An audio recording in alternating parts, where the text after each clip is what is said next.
What's up everyone, Gojin the Makai Phantom approaching ya. I know many people really enjoyed the first video in this series known as Deconstructing Insane Nonsense Online. So, what we're gonna do today is do an episode 2 to that, where we touch on a topic that's excruciatingly big amongst anime fans. Yeah, you know this is gonna be one shit take now, but I don't think this gets touched on enough outside of Titan Goji mainly, but even he hasn't made a video straight up explaining the bullshit of the scenario, and he definitely hasn't shat on anybody else's takes even if they damn right deserve it. There has been adaptations of manga for years, and it's actually a lot more common in Japan than one might think. So it's weird how people can just think so much shows and movies from a certain country under the live-action filmmaking technique is bad. Meanwhile, suddenly the cartoon has a lot of good topics. But the video we're looking at today is two content creators known as Jump Report. They are an extremely small YouTube channel. In fact, they got miles away before even reaching my size, so it isn't like this video has been spreading stupidity for the entire world to see, like the one you're watching right now was intending. But I think there's a lot in this video that needs to be addressed that represents a pretty sizable aspect of the anime and manga community. That video being 5 reasons why live-action adaptations suck. But before we start, I want it known that I have no intent to bully these people. As far as I know, they can be the nicest individuals to have ever walked on this planet. In fact, I am low-key convinced the one on the left is the reincarnation of Jesus Christ, who I'm kinda expecting to come to my house with an open can of whoop-ass moment he sees this video, which is why I'm giving this disclaimer anyway, so please don't hurt me. There will be roasting here and there for entertainment purposes. I'm a comedian, but really the only crime these two have committed, at least in this video, is having a bad take. But Gojin, how come you didn't say this about CJ?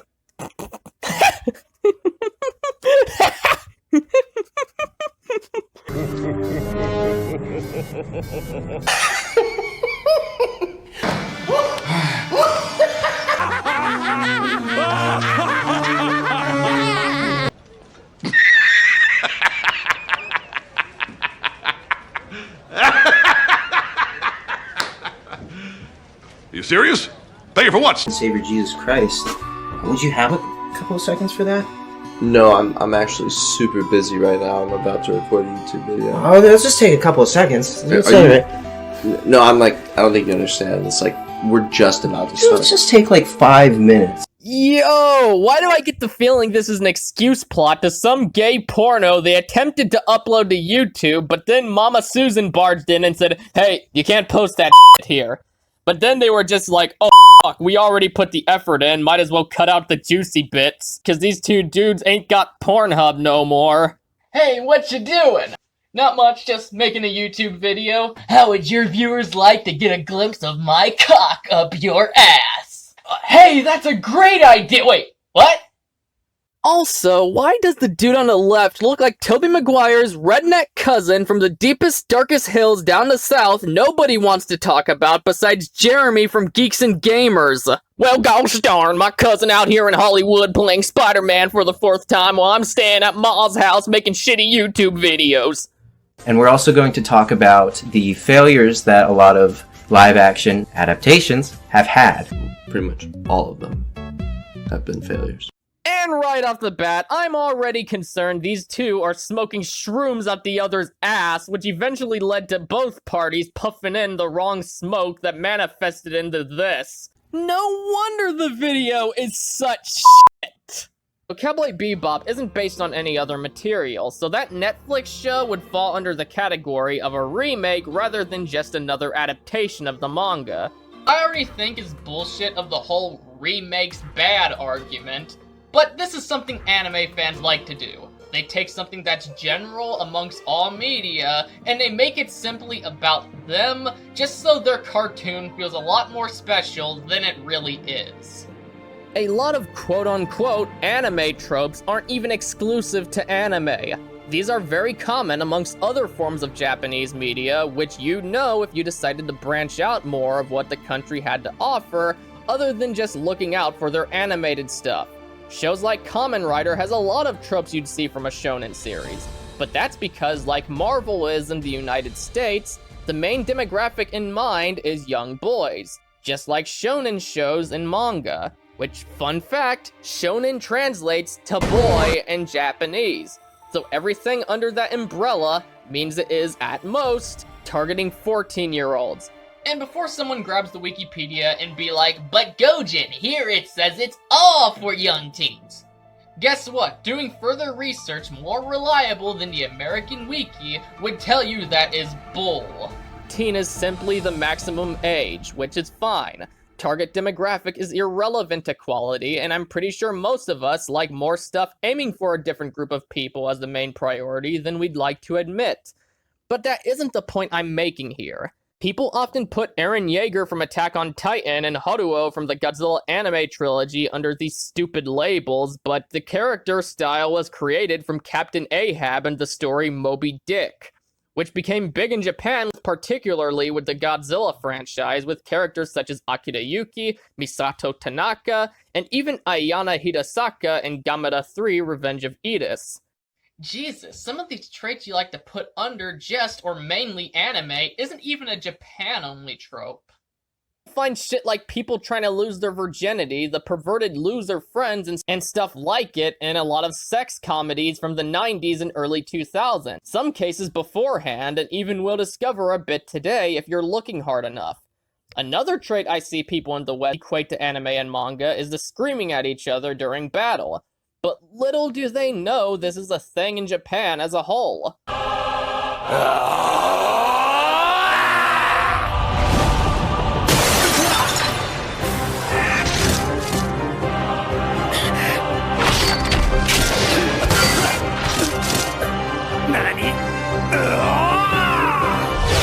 Only thing completely exclusive outside of a few art style stuff is the lolly shit. But that's because it would be rightfully illegal in live action, and in anime, it's already fucking weird enough. But they can get away with it, and I'm not one of those fucking weirdos saying it should be illegal in anime, unless it's that creepy shit Shadman drew, but it's weird. Honestly, I don't think that is a trope anybody should be bragging about if we're being honest, my guys. It's usually anime fans who are, wow, Genido Butchie must have had trouble going through such a big transition writing Kamen Rider Gaim. No, he literally had to do exactly what he always does, and that's writing a script. Which is why it has his traits. Which, fun fact, those dark Irobuchi traits came from Tokusatsu. Kamen Rider Black and Ryuki are massive inspirations in his style. In fact, Madoka Magica has been accused of stealing Kamen Rider Ryuki's plot. Although debatable if it's a ripoff with magical girls, it is undeniably inspired by it, confirmed by Gin himself. The first and most obvious reason as to why live-action adaptations don't work is, well, simply because they're not animated. Oh god, were these two physically abused by their entire family with one of those uncles your mom left to babysit you, and probably still does? Because she clearly doesn't give a fuck about these two and was just like, fuck this shit, they're your problem now. Only to get skull-fucked by the bullies each morning at school, with their only form of comfort being cartoons while their homie shoves a pair of scrambled eggs up their ass for morning breakfast to mimic that few bits of human contact they got as a child, only more violent, in hopes of bringing his fantasies to life with his waifu from Fate. You know, real homie shit.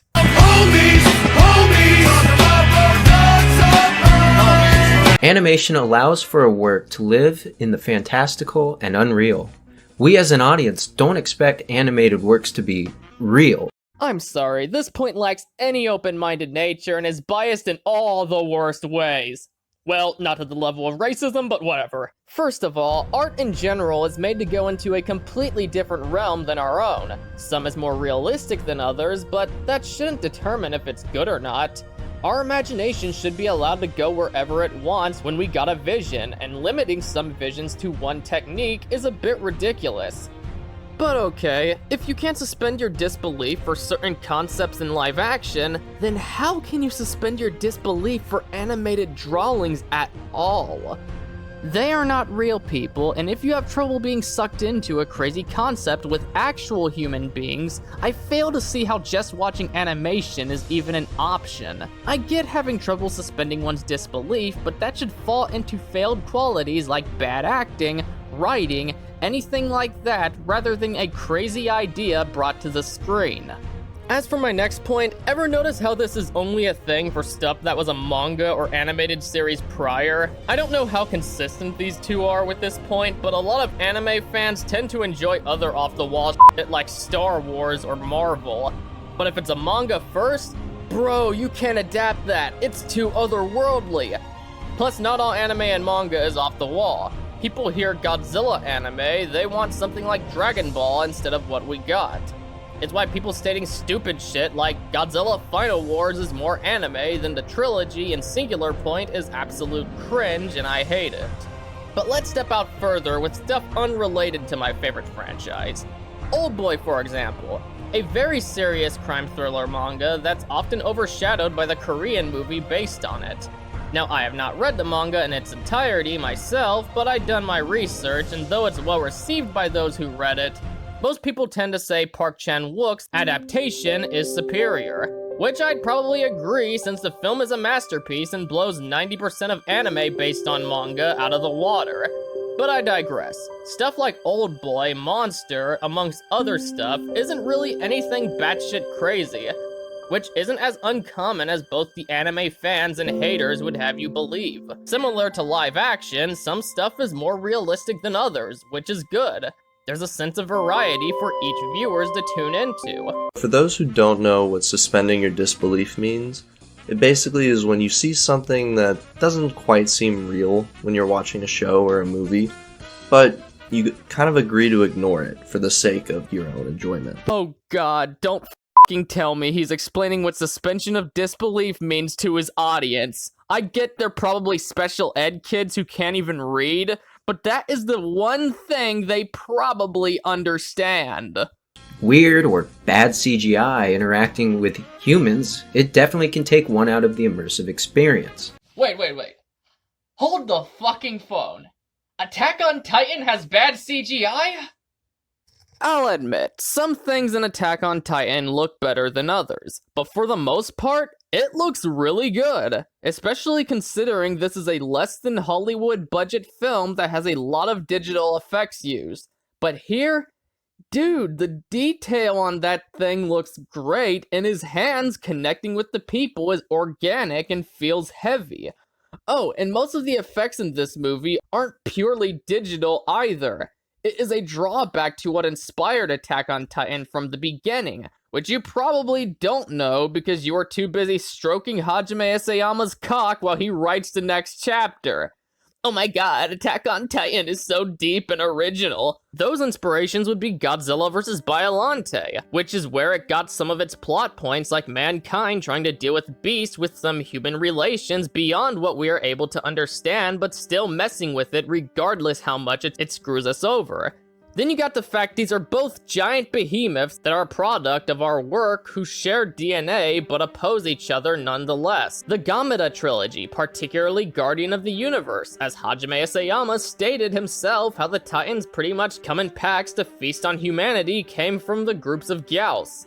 Then you got the fact beyond these thousands of birds, there is one big and powerful one more threatening than the rest. Ultraman for the aspect of a human character getting the ability to transform into a giant humanoid hero to battle kaiju at will. Alongside the somewhat telepathic conversations the Special Titans have in beast form, similar to how Ultraman can with Thajins. Technically, it is a different take on the Henshin genre, which is primarily live action. What Attack on Titan does is in no way to the levels of craziness some other entries in the genre has done in the said medium that inspired it.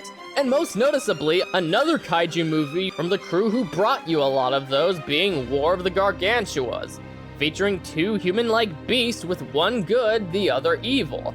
Attack on Titan in many ways feels like that if they made a sequel that turned a bit into a zombie apocalypse-like thing, which actually would have worked considering Gaida and Sanda were the offspring of the Frankenstein monster who battled Baragon the year prior. Essentially, most of the effects are suitmation and miniatures with CGI enhancements to give greater detail on the suits while also being more lifelike.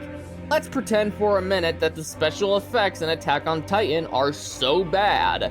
You are generalizing with this statement, because what you're saying boils down to all effects are bad.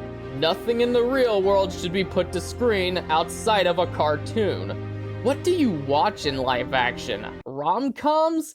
I'm not hating, since there are pretty good romantic comedies out there, but based on this point, there is no way in hell you watch anything even remotely otherworldly on film. You know what animation has that's just as important as special effects and cinematography in live action? Animation quality. Sure, we don't need it to convince us it's real, but what we desire is characters to be well drawn, move at a fluid frame rate, and be clean from bugs. I can grab any random anime show that doesn't look good and pretend it's the majority of anime adaptations, when clearly that is utter bullshit. It's like watching an older movie or a TV show. It ain't gonna convince us it's real, but what you're supposed to do is sit back and admire the work they put into it in order to make the stuff seem as believable as we can allow ourselves to feel. So I completely agree. Some of my favorite shows and mangas, they just have stuff that's so weird or bizarre even that it really allows me to dive into it because it's something new and exciting. And it's not something I see every day in your normal TV shows or movies. Hate to break it to you, pal, but even in animation, JoJo is considered ridiculous. That isn't a bad thing, but there are some people who are turned off by this. Just like I know people who are turned off by the uwu stuff in moe anime. If something works in one art style, it works in the other. Either all are okay, or none is okay. That's the best unbiased outlook you can give things. Maybe branch out in Japanese entertainment more and you'll realize there is a variety of crazy shit that isn't based on manga. It's called creativity, and takes like this only discourages people to put their vision on the screen. But oh, if it's a cartoon, then you can do whatever the fuck you want. I could simply look at tokusatsu and act like a twat with, "This can only be brought to life by suitmation. There is no way any other medium can touch this with the same effect." But I'm open-minded, and before anybody says I'm bullshitting, you can very easily find this argument amongst toku enthusiasts. It's the same biased energy. It really allows me to dive into it because it's something new and exciting. And it's not something I see every day in your normal TV shows or movies. Man, didn't think they'd just confirm my suspicions like that. So quick in the video for their lack of human contact outside of each other and old Uncle Charlie, but damn, my man needs that level of attention his mama never gave him to feel special. There's no way in hell he'll be caught dead watching those peasant normal TV shows and movies. Bitch, I watch a separate piece of art way above that. It's called anime. I wish I had a girlfriend. You watch cartoons, man. There's nothing wrong with it. But let's be honest. They are just movies. They are just TV shows. Only difference is they chose a different visual route to execute their vision. Bro, I get you are so isolated from humanity where even your mom wasn't there to tell you everything will be alright. But I promise it will. First step is getting out of Uncle Charlie's basement and talk to a woman. And no, your waifu pillow doesn't count. So, let me sink this in. What I'm gathering is originality is exclusive to animation. See? And this is my problem I got with the anime community. It paints a picture that limits the filmmaker what they can or can't do if they are to use the camera's special effects and real people. You know what crazy live-action media benefits from? It allows us to enter a realm entirely unique from our own, but still carrying that sense of realism to truly get sucked into the art. Stuff like romance and dramas in animation is sorta like this in reverse. We are witnessing a realm and characters similar to those of reality, but looks very colorful and different than what I see when I go outside. Yeah, I know, Gojin goes fucking outside! Shocking! Not everyone's a goddamn cave gremlin! Me about books or shows is the immersive factor. Any good show will pull you in until you really forget reality. I get immersed for hours at a time. When I see a live-action Ryuk from Death Note next to an average American teenager, I get pulled out immediately. Something about that just screams cheesy and fake. Ryuk isn't even that crazy. He resembles a demon with a somewhat punk rock getup. A lot of our biggest movies are far more out of the ordinary than that. I know the Death Note American film wasn't good, but you're legit criticizing it on something it did very well. He blended in with the environment, he was mysterious, and William Dafoe brought a whole new life to the character. I'm sorry, this entire point just screams bias, and it's absolutely pathetic. What's super important to remember when talking about live action versus anime is the cost. So animation in general is almost always cheaper than live action filming, especially when it comes to special effects and content that doesn't actually exist in the real world. So? You think these corporations are owned by homeless people? Excuse me, Sonny. Can you spare some change for an old man? Here you go, buddy. This should give you a Big Mac and fries to do you for the day.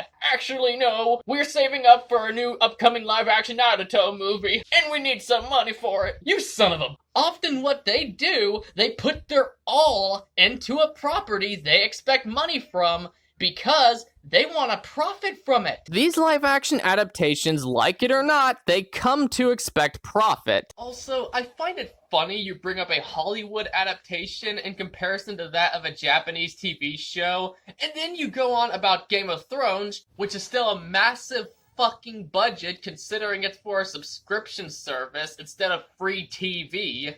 You realize how small of a budget Toho's Godzilla films are compared to Legendary, right?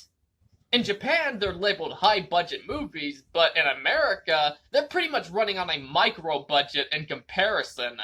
But with this example they gave, I decided to do a bit of research of my own by looking into one of the more bigger-budget animated films in the United States to compare to Ghost in the Shell. And it turns out, it cost a lot fucking more! Not that budget even matters that much, mind you, as if you ask me, skills are much more important, which is evidenced looking at how much Black Panther costs next to the talents of Koichi Kawakita. But looking at another movie to a TV show about hunting demons, Garo Under the Moonbow had a completely stunning set of action scenes that had a fuck-ton going on in it, maybe even more than the climax to Mugen Train. You had great green screen effects, the Saejima family constantly passing the armor off to the other in a ridiculously quick pace, among so much more going on that was capable with the right talent and money behind it.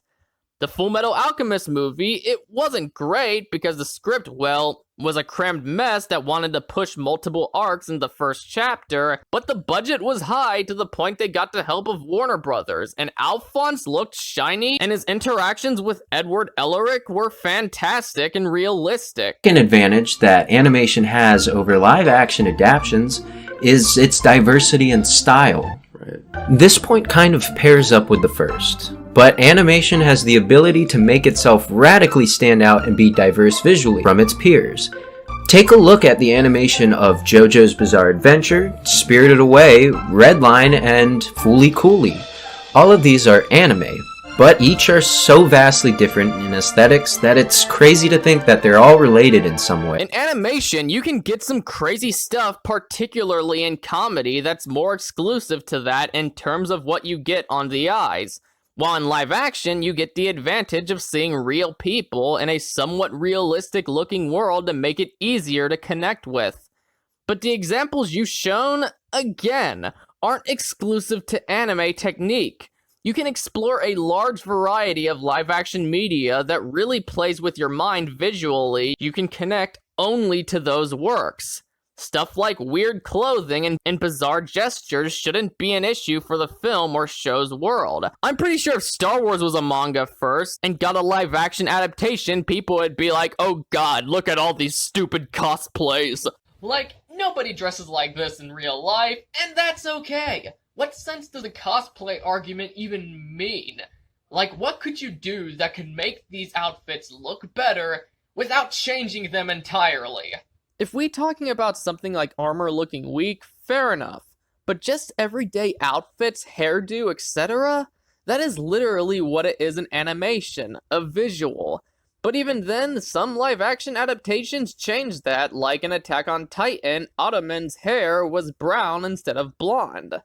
But I get the feeling either way is an L for you, since if it ain't anime, you don't care. The creators automatically failed. Hell, even in one of the shows you named, JoJo's case, you can find a pretty similar style in Takashi Miike with the lighting, how everything is colored, and the cinematography. Do you think most movies look like Tim Burton's Legend of Sleepy Hollow? No! Tim has his own style with not only the feeling his work gives off, but how they look. And even if you only watched his animated films beforehand, if you're watching Sleepy Hollow, you already know you're stepping into a Burton world.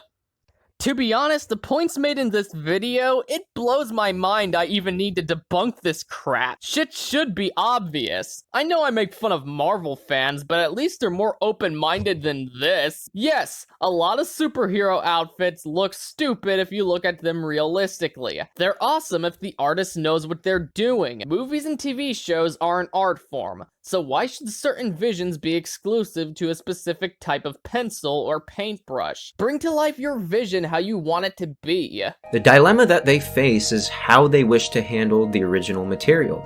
You see, if the writers and production teams stay too close to the anime or manga, fans will criticize it for a lack of originality.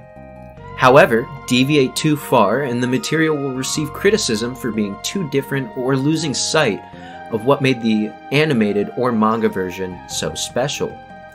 It's a fine line that you have to balance, and while I have seen it done with video games, such as the Resident Evil 2 remake, I haven't really seen that balance be struck with live-action adaptations. Shit, did he just describe my commentary videos? Dude hasn't even seen my response and I'm already getting obliterated. What more do you exactly want? There is a wide section of adaptations based on manga out there. Some are accurate, some are not, some are a balance. To go on about the whole adaptation fiasco, often the big liberties show in movies, but the lack of originality isn't the reason. Aside from giving the next adaptation a reason to exist when you already have a shot-for-shot, or at the very least close to one to come prior, it also makes the movies more digestible than just throwing multiple plot points in your face at a time. As a follow-up to this, it's not only a problem with live-action adaptations. Anime, when adapting a manga or other big stories and movies, have the same issue. Look at Fate Stay Night Unlimited Blade Works the movie. Everything goes by too fast, and nothing has time to breathe. Devilman Amen Apocalypse is another big sinner here, as it still feels like a 45-minute best of for the manga on screen. How the older OVA films managed its time was focusing on one particular arc and trimming down the necessary fat.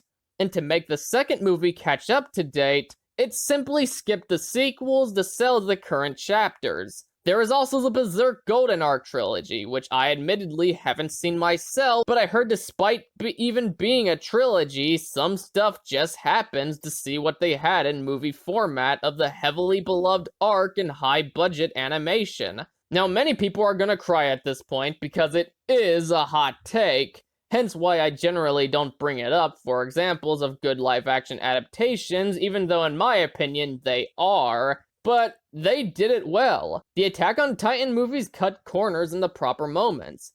Many people hate the lack of Levi, Reiner, and other things, but you know what they did? Kinda merged pieces of both of their arcs into a new individual called Shikishima Jaeger, who, like other aspects of the movie, made its way into the manga with Zeke as the Beast Titan. Of course, despite said changes, the movies do suffer a bit from pacing issues, as certain reveals kinda just happen without the right build-up, but that's why I think either a 2-hour length for both parts or one more entry for a trilogy would have done wonders. However, movies based on manga, if we only talk about Japan and Korea, are hit and miss. Some are good, others are bad. Now, if you throw American adaptations in the mix, yeah, most suck.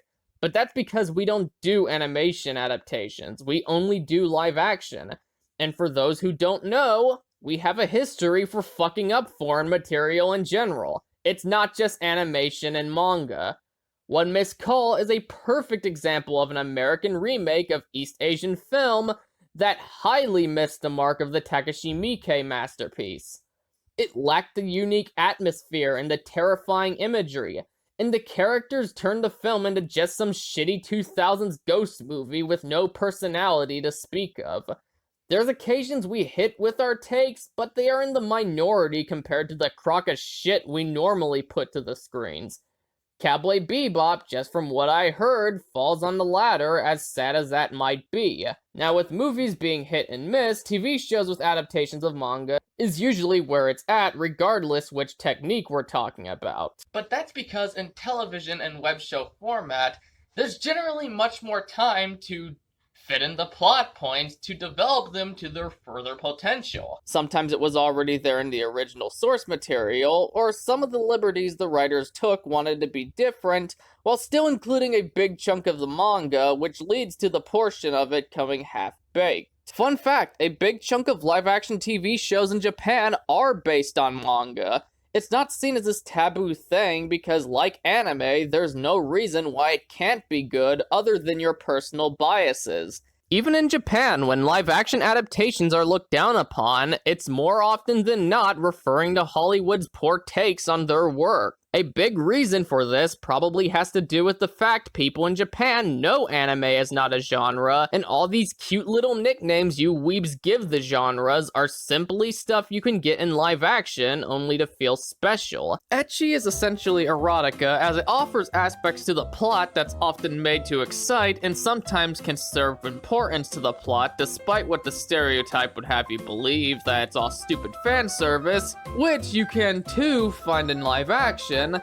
Hentai is more explicit erotica that more often than not is straight up jerk material with no other purpose. Isekai are literally just fantasy shows about people who go to another world, which isn't even a genre. It's more of a cliche than anything, as most of them, if you just walk in on or simply remove that teensy little detail, it would fall under fantasy.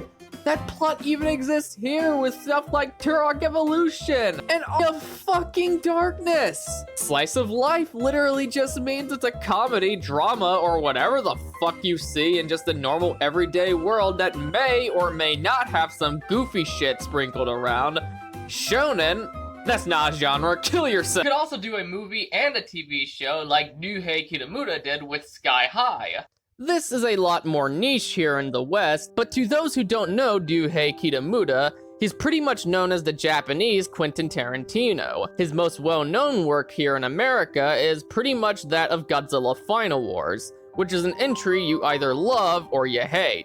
But he's got other hits as well, like the action horror film, for example, Versus. Sky High is a well-received TV show that follows Yumiko Shaku as the guardian to the gates of heaven known as Izuku, who essentially guides people who died to their destination, rather it being heaven or even hell, which later got a movie prequel that, from my understanding, is an adaptation of a certain arc in the manga.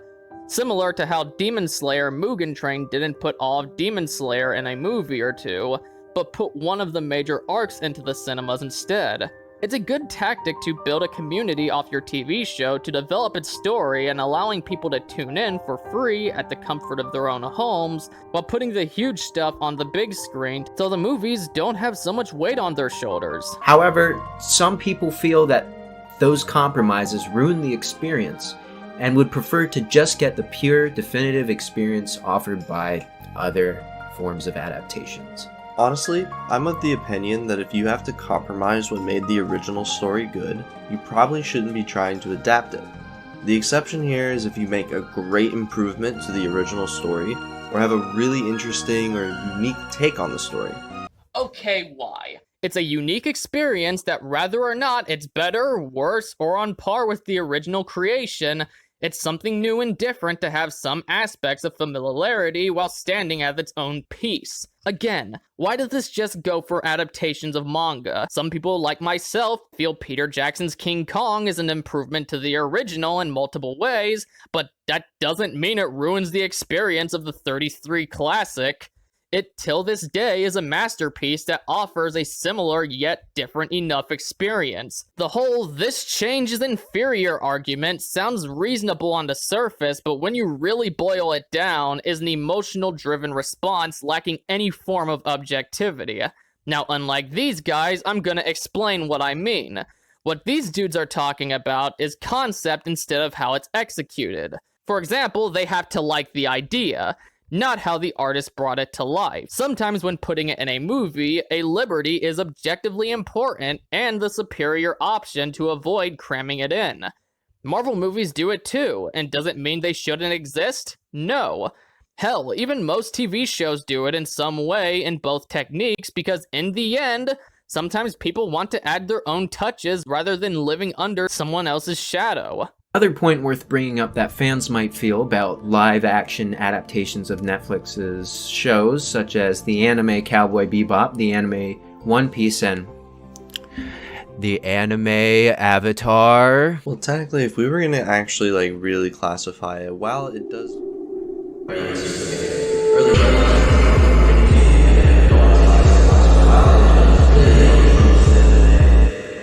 Is there significance? What is the point of any of these adaptations? Yeah, I'm sure your parents asked themselves the same thing after bringing you into this world, yet here we are with this equally pointless video. Jesus Christ, do I even need to continue? I mean, Lil Eugene, I don't know his name, so eat a dick, literally just tore the video down for me. Like, I don't even think I could offer such harsh criticism towards these guys. You can literally say this about everything. Why does the original piece exist? It has no purpose other than the creator had an idea and decided to put it on paper and sell it for profit. Mind you that it isn't an issue by any stretch of the imagination, but it's the reality. That isn't to say there is no heart and soul put into the work, but the world would still spin if it never existed. Their existence. On a deeper level, they can't explain their purpose, and it's not clear as to why they exist or what they provide to a story's universe. It's simply there to generate revenue and provide a quote-unquote fresh take that nobody asked for. It's funny he mentions this when a lot of anime adaptations are simply just made to get people to buy the manga in order to read the rest of the story they can't get on screen. Why do you think they happen when the manga is still going, and usually when they take off with that half-assed ending, there's a good chance you're not getting it back if the story already concluded, because there is nothing left to sell other than older work that, though is still profitable, isn't the level of relevance of something new they could adapt. That book is finished, a good amount of people already read the story to its entirety, time to animate one we could sell more copies of. It's free fucking promotion no matter how you look at it, let's face it. Another issue I take with this question is there's so many answers it's actually kinda funny. People might want a new vision of the story, or maybe it's like Erased where it was fairly accurate to the source material. It took some changes very noticeable in the last act. While the live-action show offers a closer take to what you read in the manga to really capture what the anime series didn't bring. Same reason we got Fullmetal Alchemist Brotherhood after the OG attempt. Though Erased took less liberties, the changes are still there for room for another interpretation. They start off minor, like how certain shots are framed or what leads up to it, but gradually get bigger, which both shows I'd say in most cases are on equal ground. But if you put a gun to my head and ask me which one's better, series, 99% of cases, accuracy doesn't mean better. But for Erase, it benefit more by following the source material. An example of this is a lot of things that are revealed in the final 3 episodes are sorta just thrown in our faces in the last 2 of the anime. Then you got stories like Alice in Borderland that got original video animation shows that was faithful to what you saw on paper, but offered little importance but to highlight the key elements without the correct build-up. So the live-action series for Netflix was given the ability to tell that story in a longer runtime each episode, with plenty more to work off of with a new season coming this year. Or maybe there isn't an adaptation prior to its existence, like Ichi the Killer, Vampire Girl vs. Frankenstein Girl, Old Boy, or Kamen Rider the First, which was an adaptation of the 99 Riders arc of the manga adaptation of the original Kamen Rider series. Kamen Rider the First's reason for existing is around the 2000s, Toei had plans to make darker remakes of older entries for a mature audience who grew up with the original shows, alongside bringing in new viewers. So to offer recognizable traits to the 71 series, while bringing a whole new experience such as a bleaker outlook and overall new plot points, they just grabbed an arc from the manga and called it a day. There is a laundry list of reasons why they're a thing. It's not that hard to figure out. Come on. I definitely didn't ask for it. You didn't. Dude, I didn't watch this video for ASMR. Quit fucking the damn mic and giving your buddy these creepy tingly sensations to provide what his non-existing waifu can't. It's disgusting. The final point that I wanted to bring up is more specific to Cowboy Bebop's adaptation, but it could really apply to any form of art, genre, anime, live-action adaptation, and that being that this creation might be going against the wishes of the creator of Cowboy Bebop, Shinichiro Watanabe. Well, at least you acknowledge this can go for more than just live-action adaptations, as if you do some research in Godzilla 1998, you'll find out that Toho gave Roland Emmerich some rules on how Godzilla should be, and if you watch the movie, you know he followed none of that. But saying live-action adaptations like it's this very common thing is quite misleading. For example, those Attack on Titan movies you dislike so much, rather you love or hate them, Hajime Isayama had a big part in their existence. Shinji Higuchi wanted to make a more faithful story, while Isayama felt why do that when the anime series is a thing. So they took a fair share of the story and brought a unique direction to them alone, which Isayama loved so much he added them in the manga later, which as you know made their place in the television show as time went on. Watanabe has stated that he has zero involvement in this live-action adaptation project, and he can only pray that it will turn out good. This in itself is not a good sign, and despite the fact that he has sent the production team his personal notes, it isn't mandatory that they follow it. Honestly, I'm pretty worried about what they're going to do for this adaptation. I have no idea if it's going to be a carbon copy of the anime story or a bastardization that's the only thing as similar as their names. In some ways, I think this hurts Watanabe's original intentions for the Cowboy Bebop universe. For those who don't know, Watanabe wanted Bebop to end in such a way so that no more seasons or series could be made after that point.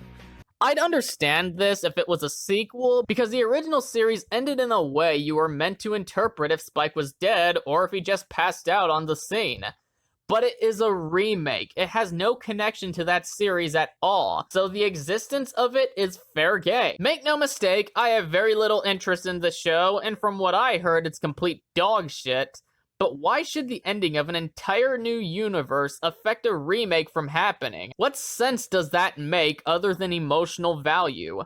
It's really the same shit as the people crying about God of War coming to PC. There's no rhyme or reason behind it. You just don't like the fact it happened.